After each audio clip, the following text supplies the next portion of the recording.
You're listening to the Climate Dispatch podcast, presented by Sierra Club California and Angeles Chapter and Stranded Astronaut Productions. Available everywhere you listen to podcasts, we cover the stories of the climate crisis, from celebrating the wins to breaking down our fears, all while sharing collective hopes for the future.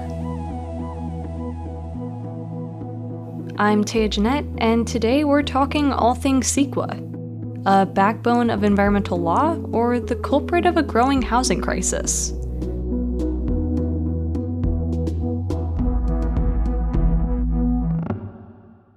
I'm going to level with you listeners. When I first set out to cover CEQA, the California Environmental Quality Act, I knew very little about what it actually is or what it does. Even now, after loads of research and a couple of interviews, I still find myself a little bit confused. Environmental protection isn't always as simple as sorting your trash or joining a protest, as important as those are. Sometimes it's the more complex laws and regulations that end up protecting us and the environment right under our noses. Like me, you might not have heard of CEQA before, but you've probably seen a case related to it in the news.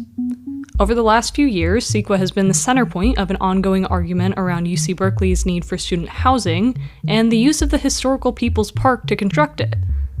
It's also been a driver behind the fight to save important habitats in Big Bear from condo developments, habitats that are now home to the viral and beloved bald eagles, Jackie and Shadow. Most recently, it's taken center focus with the past reforms by Governor Newsom, hoping to alleviate issues specifically related to the housing crisis in California. It's a decades-old California state law with a purpose to protect communities and the environment, to ask new developments to consider people and planet in their plans. You might not even realize it, but CEQA is constantly shaping the ways our communities develop, usually helping to guard against environmental harms. It's a useful tool for environmental groups to protect important ecosystems and communities from potential harm. But what happens when CEQA is used for reasons other than its intended purpose? It had always been my plan to have my own child care center one day. That was my dream. That was my path in life since I was 17 years old. That was my education. Everything was leading towards that. Millie Pentacci, mother of 3 and owner of a daycare center, hadn't heard of CEQA before opening her doors to fill a growing need for childcare in Napa Valley. In December 2015, I opened the school for my own son. He was my first student. It was astonishing how tiny the list was of infant care availabilities in Napa Valley. So fast forward 10 years later, we are the largest infant center in Napa. We're the largest childcare provider in Napa. We are licensed for 119 children currently, and at our new location will be 198 children. Even now, being as large as we are, Napa County still has only 1 infant opening or availability for every 9 infants that need it. It's still a childcare desert, is what I would say, but we're trying to make a dent. You also had to find a kind of perfect fit for that space. What were some of the factors that you were considering when you were looking at new locations, and what made this feel right for you? In Napa, churches are the only spaces zoned for childcare. Come March 2020, when COVID hit, the entire childcare industry was completely devastated by COVID, and it was not any easier for us. But the turning point for us became when the landlord tried to increase our rent during COVID when I couldn't pay, because how could I pay? We had to close for 3 months. We were given notice to vacate. 30 days. He said, you and the 100 kids, get out. So that sparked oh boy, we got to find our own space. We've got to get out of here. It took almost 10 years to find a space that was for sale in the amount that we could afford because daycares run on razor-thin margins. It had to be zoned for childcare. It had to have parking. It had to have the capability of outdoor space for children to play because there is a requirement per licensing, childcare licensing.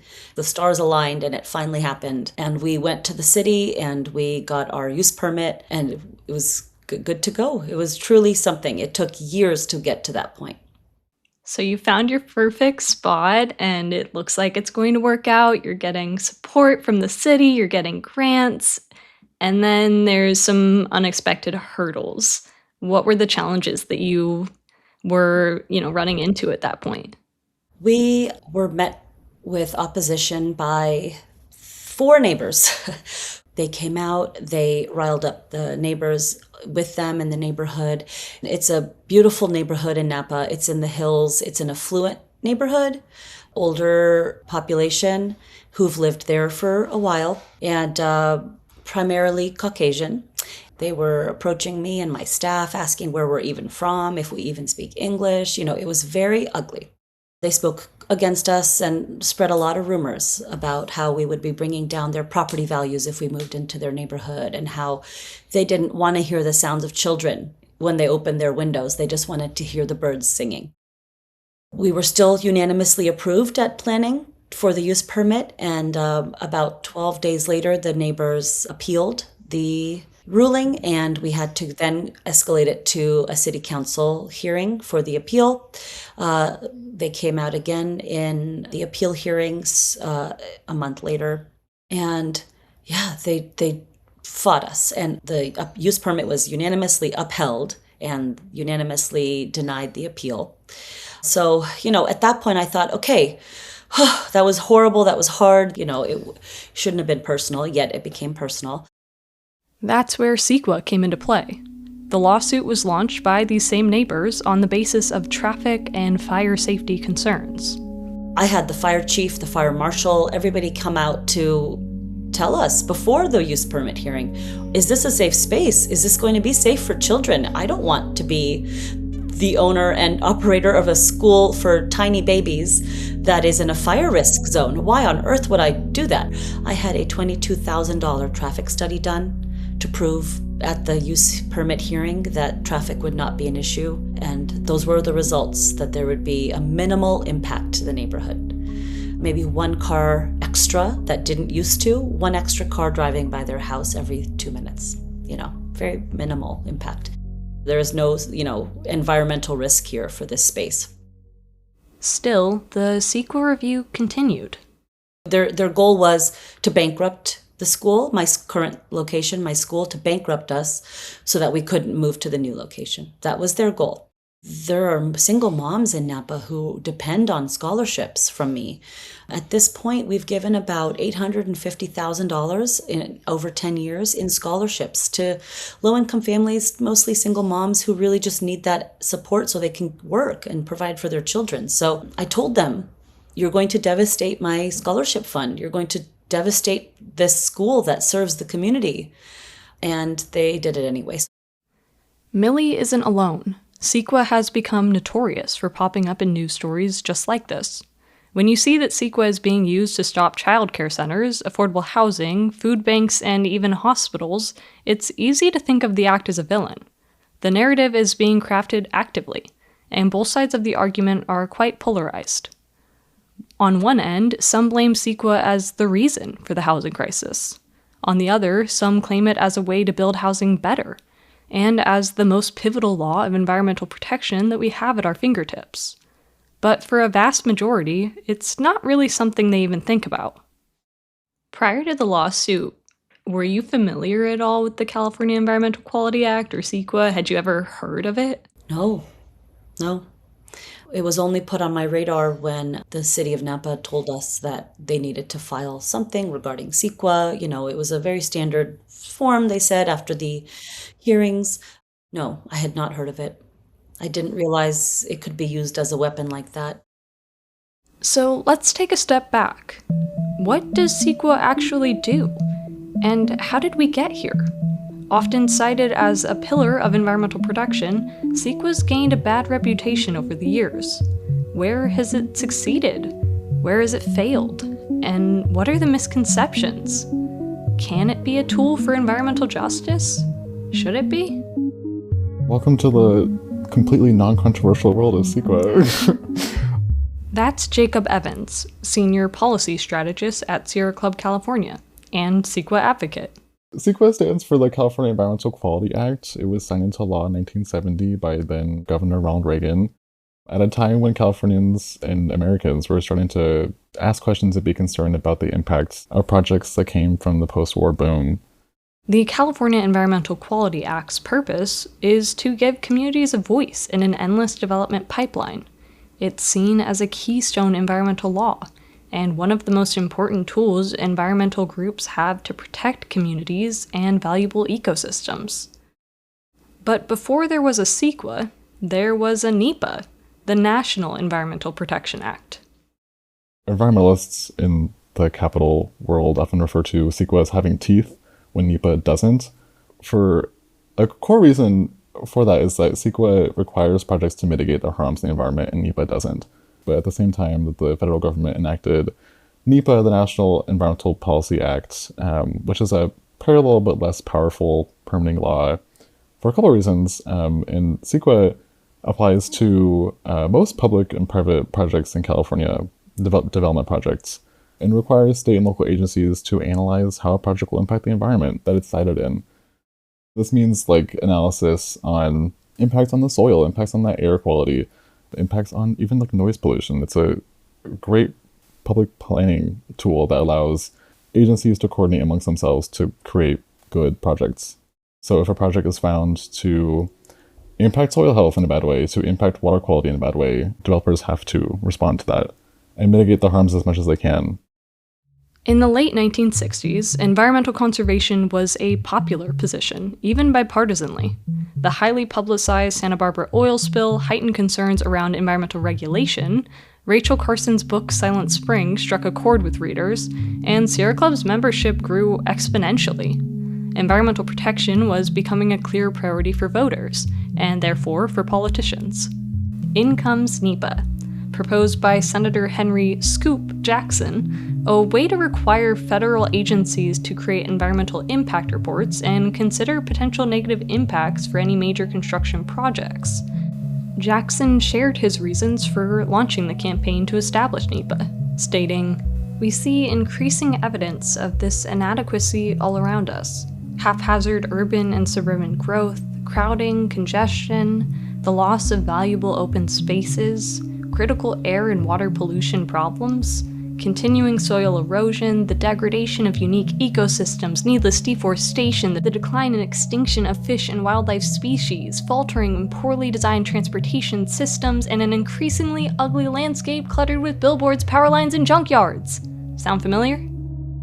Republican President Nixon, on the other side, wasn't exactly prioritizing environmental causes at the time, but he did see Senator Jackson as a potential opponent in the 1972 election, and he went where the voters were heading. NEPA was signed into law in 1970 in Nixon's Western White House, located in San Clemente, California. Shortly after, Ronald Reagan, governor of California at the time, signed CEQA into law, taking NEPA one step further. Whereas NEPA just asked for consideration of environmental impacts, CEQA demanded it. With CEQA, projects that showed potential damage could actually be stopped from development, opening up a whole new avenue of litigation for public projects. The fact that a Republican governor and a Republican president signed NEPA, it speaks to how popular these policies were and still are in many ways. For the last 50 years, it served as our environmental Bill of Rights in California. It's our backbone of environmental law. CEQA took an even stronger turn a year after it was passed in a Mammoth Lakes condo case, where CEQA expanded to include private development with government permits. From there, private projects could also be stopped for environmental review. But environmental reviews are inherently good. We want the transparency to know if something moving into our neighborhood could potentially damage human or environmental health. For projects like warehouses and oil refineries, CEQA has played a huge role in protecting typically low-income communities of color, building safeguards for neighborhoods, and uplifting the voices of those who will be directly impacted by new developments or major construction. A law that provides environmental protections to species, endangered species, and habitat to communities at the front line of development. And also, it's just at its core a public transparency law that requires the state to disclose harmful impacts from projects to the public under the magnifying lens and turn to as kind of like a culprit of the housing crisis or whatever certain developers point to it for. A lot of the solutions that they propose are not maintaining that pillar of protection that CEQA provides. We want to see CEQA processes remain in effect. but allow agencies to do them more nimbly, to process CEQA documents faster, to respond to public comments on CEQA documents and CEQA processes faster, so that not as much litigation comes to slow down projects, is what they claim. And if we fund agencies more, they're able to respond to, say, a public comment about concerns over, for example, fire safety or impacts on their water supply from a project. When we're looking back at the history, what are some of the moments or cases that have really stood out as victories, times that CEQA has been used really clearly to protect communities or ecosystems or public health? It is not hard to find these examples. CEQA improves projects in so many ways. And like I was saying, a common thread to that is that it's a backstop for ensuring that projects mitigate harms on the environment and on communities, which we can't always trust developers to prioritize and execute on. CEQA is a backstop to ensure that those things happen. In 2022, a court found that San Bernardino had failed to adequately analyze how a housing development project proposed on Highway 38 would impact fire safety for this new community, and they were required to consider that in their planning and inform the public of fire evacuation risk from the project after a lawsuit. In 2019, the Stanislaus Fire District challenged the approval of a project in Riverside that would have placed 2,802 homes in a remote rural area without adequate fire protection, and that wouldn't have happened without CEQA in litigation. And there's also another example that Chinatown-based community groups were able to argue to the SF Board of Supervisors that a CEQA document was required instead of an exemption for a residential project that was proposed on a site that contained toxic chemicals, including a cancer-causing one, which is hexavalent chromium. And so CEQA ensures that adequate planning is done to provide protections for communities and the environment, and it makes them better. When Jacob says CEQA makes development better, it often means engaging with developers to address the needs of the communities they're building in. In one case, a UC Davis expansion project known as Aggie Square was slated to bring new space for student research and ended up being hit with a CEQA review over concerns of gentrification by a community coalition.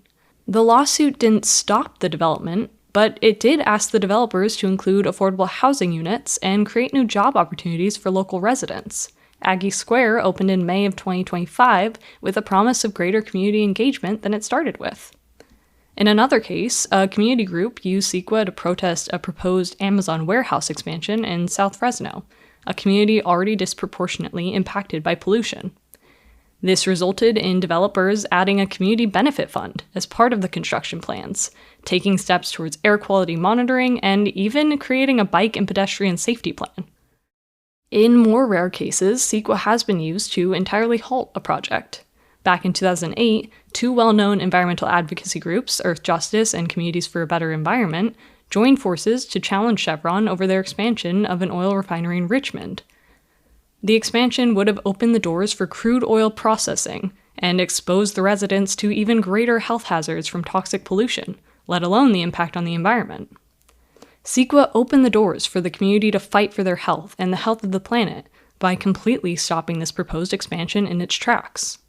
How do you kind of, from a Sierra Club perspective, balance the necessary conservation to protect our planet with the argument of continuous development for betterment of communities? As much as developers want to promote the narrative that regulations like CEQA prevent development, it's just not true. It makes development good. It makes development require analysis for how, for example, like you're talking about, how endangered species habitat can be protected with the addition of a megaplex or whatever it is. So, like for environmentalists, for me as an environmental policy advocate, but for also people that care about the health of their neighbors, that answer is always yes. We want to analyze how these things are going to impact our community and the environment's health. CEQA lawsuits are relatively rare. They average at about just under 200 per year since 2002, and that's maintained constant, even though we've increased our population by about 13% since 2002. And less than 25% of that 200 lawsuits relates to housing. So it's not as common as the developers make it seem, and business groups make it seem. Right now, the big headline is, evil villain CEQA gone, housing crisis will be over soon in California. So what's the statement back to that as kind of the major narrative around the CEQA reforms? The response is, well, wait and see. We don't believe CEQA is the roadblock in the way for housing in California. In an ideal world in which environmentalists and environmental organizations are treated as important, I guess, in Sacramento, that would mean funding agencies to carry out CEQA as quickly and fastly and as nimbly as they can. The legislature is not considering those types of ideas. They're considering cutting away CEQA, changing CEQA to be less effective at protecting the environment, protecting communities, and providing transparency to Californians. Reforms passed by California Governor Newsom are aimed at resolving some of the supposed roadblocks to housing in relation to CEQA. But Jacob says these reforms could weaken Sierra Club's and other environmental advocacy groups' ability to protect communities and the environment. These reforms include blanket exemptions to CEQA that are targeted at making it easier to build affordable housing and essential infrastructure like daycares, basically saying these types of buildings aren't subject to CEQA review. But somehow, in the same line that daycares and affordable housing are being exempted from CEQA, so are industries with a lot more potential to harm, like arms manufacturing facilities. SB Senate Bill 131 was signed into law last June, and it was promoted by Governor Newsom and the legislature as being wholesale CEQA reform to promote a number of projects. We have concerns as to how it's going to be executed, and a lot of that came from the fact that there was no public process for this bill. They used the definition of advanced manufacturing from a tax break code that provided a tax break for advanced manufacturing infrastructure in California. It was to incentivize development of industry in California. So that definition by nature is incredibly broad to provide as many tax breaks as they can, to incentivize as much development as they can. But when applied to CEQA, it means that everything that received a tax break is now exempt from CEQA, or could be exempt from CEQA moving forward, which includes things like arms manufacturing. So if that's what they're going to do, if they're going to exempt CEQA, or exempt semiconductor facilities from CEQA, they need to do that and not exempt advanced manufacturing. And if they're going to exempt semiconductor facilities, they have to provide or condition it with protections for communities and the environment. In the conversations around reforms to the California Environmental Quality Act, both sides of the CEQA debate are vehemently passionate in their position. CEQA advocates want to strengthen the law, making the processes for launching a complaint through CEQA more transparent and accessible to communities. Anti-CEQA proponents want to cut off access to CEQA for bad actors and increase exemptions for necessary development. These same reforms, as part of the SB 131, exempted projects like Millie's Daycare from future CEQA reviews. But they've also opened an avenue for a lack of regulations on arms manufacturing facilities. Meanwhile, the debate on CEQA continues, with numerous statistics and studies on both ends seemingly disproving each other. CEQA advocates say only 2% of inquiries become lawsuits, and less than a quarter in recent years have been housing-related. Those against CEQA cite that only 13% of reviews have been launched by environmental advocacy groups, and that it's become a weaponized tool to stop development in affluent neighborhoods.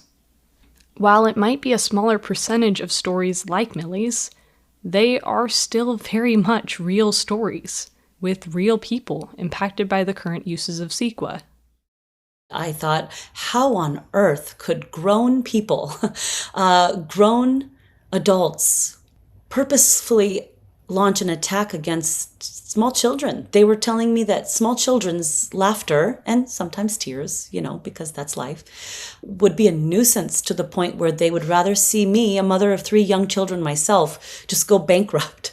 It really shook me. It shook my faith in humanity that a small group of people could have that much power against the whole town's needs. I mean, truly the town's needs. I thought the biggest hurdle or roadblock we might encounter would be the requirement of fire sprinklers. Naive of me to think that the fire sprinklers have been the least of my worries. I knew it would be the biggest project of my life. I knew it would take all of my time and my expertise, and I was so ready. I was so ready to do it. And despite all of this, the opposition, the hurdles, a lot of things that make developers with much more, security and funding behind them run for the hills, you still had this vision and wanted to keep going. What was keeping you going in kind of the worst parts, the thick of it? All eyes on me. I have to make sure that I can set an example that you don't just get to do whatever you want to and be selfish in this world. We're a community. Napa's a small community. We have to take care of each other. The children need a place to live and grow and thrive. And I'm going to get emotional now, but my children, my 3 little boys who were watching mommy go through all this, and it's a family business. It's just me and my husband and my children. They saw me going through this. The panic attacks, the trauma that this all caused. My kids were watching, and I had to show them, this is what happens when life gets hard. You got to get tough. I don't bow down to people who are racist and nasty and mean. It's important that this doesn't ever happen to anybody else again.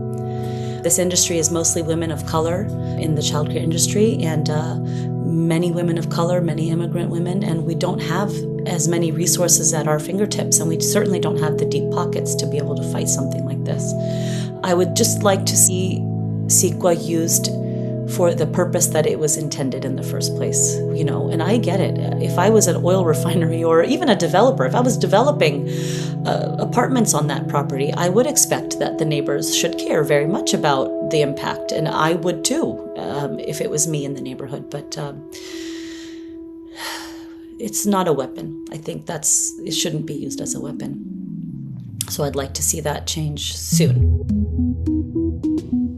I went into this conversation with an open mind, putting my own biases to the side and open to consuming new information and messaging.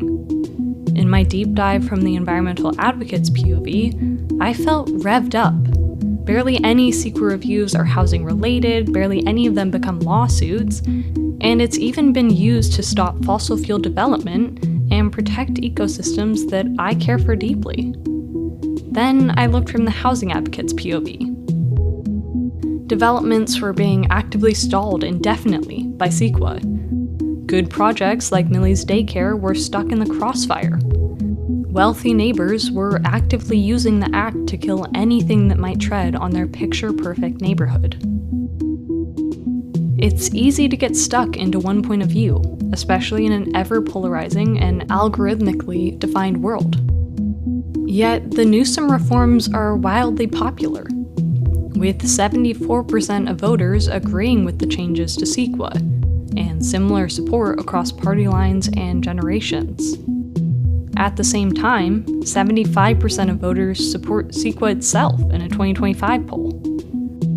Could better reforms help us protect people and projects like Millie's daycare, while also protecting important ecosystems and public health? Can we develop more housing while ensuring it's done responsibly? CEQA gives a voice to everyone, often for the better, sometimes for worse. But what if we could retain this law that can do so much good while addressing its potential to hijack and harm? Exemptions to affordable housing and daycares could be an important remedy, but they certainly don't set out to solve the deep reasons behind a housing crisis or the prevalence of environmental injustice across communities. There are 2 truths actively happening. CEQA has been used to stop predatory oil refinery expansions and also daycare centers. We need affordable housing and basic services, and we need environmental review. These don't necessarily have to contradict each other. To steal from Senator Henry Scoop Jackson once again, we see increasing evidence of this inadequacy all around us. Well, what are we going to do about it? And now, here's Square Ball by the Underground Railroad to Candyland. Come bounce a square ball onto the round wall. Tonight collect calls, make sure your pants fall. Unorthodox crawl, unorthodox draw. Come bounce a square ball.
Hi, it's Megan from the Sierra Club Angeles chapter. If this episode moved you, I'm here to invite you to turn that energy into action.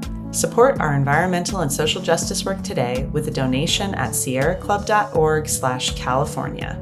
Every win for climate and justice starts with a community. Join ours at sierraclub.org/California.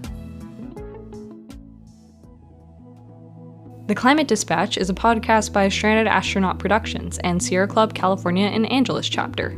Produced by myself, Tay Jeanette, and Megan Spatz. Audio engineering and editing by Maxfield Biggs, and original theme music and score by Phil Hamilton.